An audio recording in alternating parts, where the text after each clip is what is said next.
G'day folks, this morning I'm up here in the Warby Ovens National Park in the Warby Ranges doing some bushwalking. I've walked 20 feet from the car and I'm already puffed. I am on the Sunrise Loop foot track. Dogs, cats, firearms prohibited.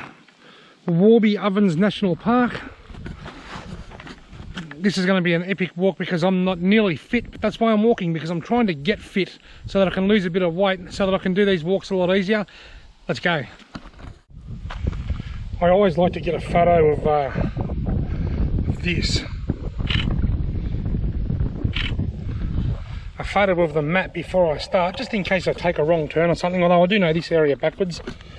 This green line here, I'm hoping to walk up there, that's the Sunrise Loop, to this point. Now, depending how I feel there, this is Bracken Link. If I'm running low on water and I'm really tired, I'll come back down, I'll cross Bracken Link, come back over the hill and return back down. If I've still got enough energy and enough water, I'll go all the way around Sunrise Loop. So the aim for now is to just go up there and up to that point and then see how I feel when I'm there.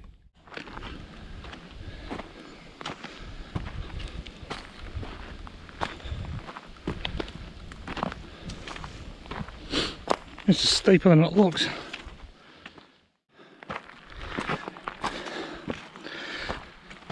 I'm in full steam train mode here.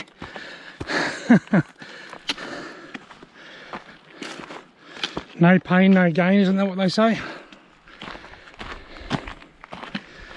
A bit of a flat spot. Bit of a pole to lean on. God knows I need it. Catch me breath. Not even halfway up and look at that stunning view.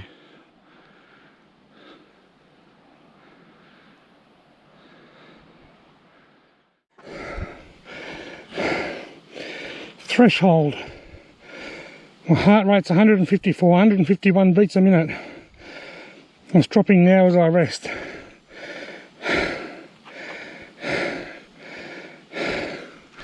Full steam train mode.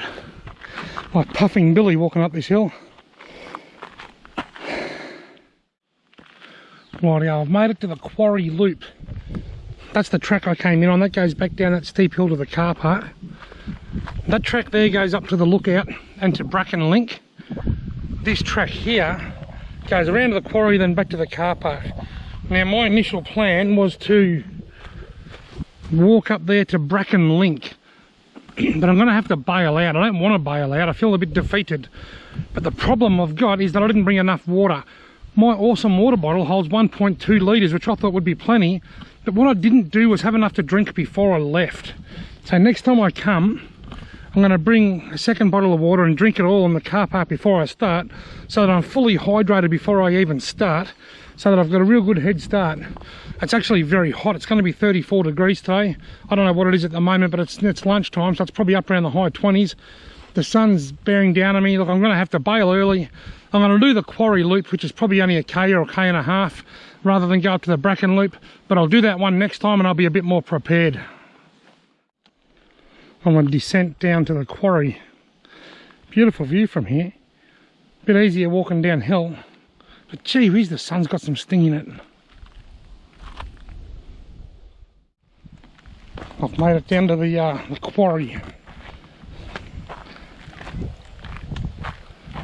I can hear voices below me, so I suspect there's some people coming up to the quarry.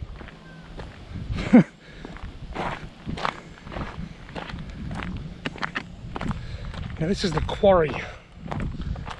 If you look that side, you'll see heaps of like a big cliff face. When I was a kid, my parents used to call this the hole in the Warbies. But look at all the rocks have been blown to bits with explosives years ago. Over here you can still see some of the old hoists and mechanics and stuff that we used back in the day. Now, notice the orange colour. It's the same colour as the Anglican Cathedral, the biggest church in Wangaratta, and that's because this is where the rocks came from to make that church. That's what this quarry is, or was. It was the place that they took all the rocks to make the big Anglican Cathedral in Wangaratta, the biggest church in Maine. Now let's go over this way, and here's the lookout.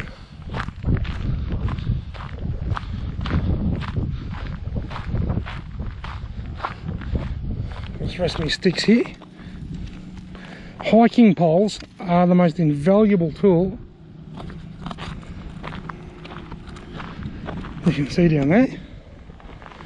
The track I'm going to follow back goes down along there, right round, and right round the bottom of the park, past that orange orchard down there, then brings you back over there at pretty much at the corner of that farm.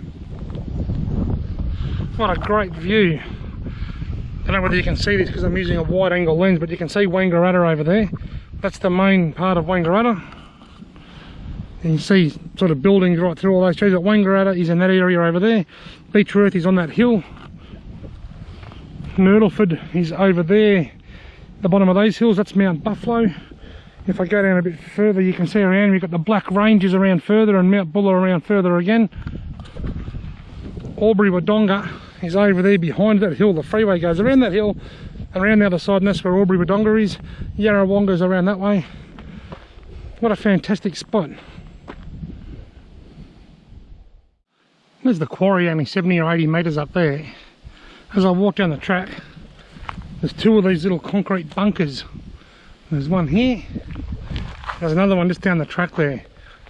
That's where they stored the explosives that they use to blow the rocks to bits up in the quarry. The bunkers still remain. How cool is that? And there's the other bunker.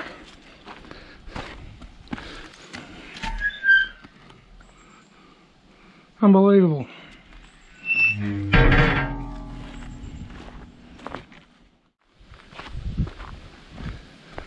Got a casual walking back to the car now. There's the orange orchard that we were looking down on earlier. A little bit dark. You might be able to see it better like that. Only about probably 400 or 500 metres back to the car. I'm walking uphill now because the track actually dipped down lower than what it starts. But on the whole, it's pretty flat and straight one back to the car. Alright folks, I'm back at the car park. Lesson learnt, make sure you take plenty of water. My 1.2 litre Camelback water bottle is empty. I'm going to review this one day. It's quite an expensive water bottle, but it's really cool. I ran out. I wasn't prepared. Normally, I've done a lot of bushwalking over the years, and I'm normally quite prepared, and I've normally got enough water. But today I was caught short. I think a combination of the heat and maybe not having enough to drink before I left might have been what's caused the problem. Either way, better to be safe than sorry.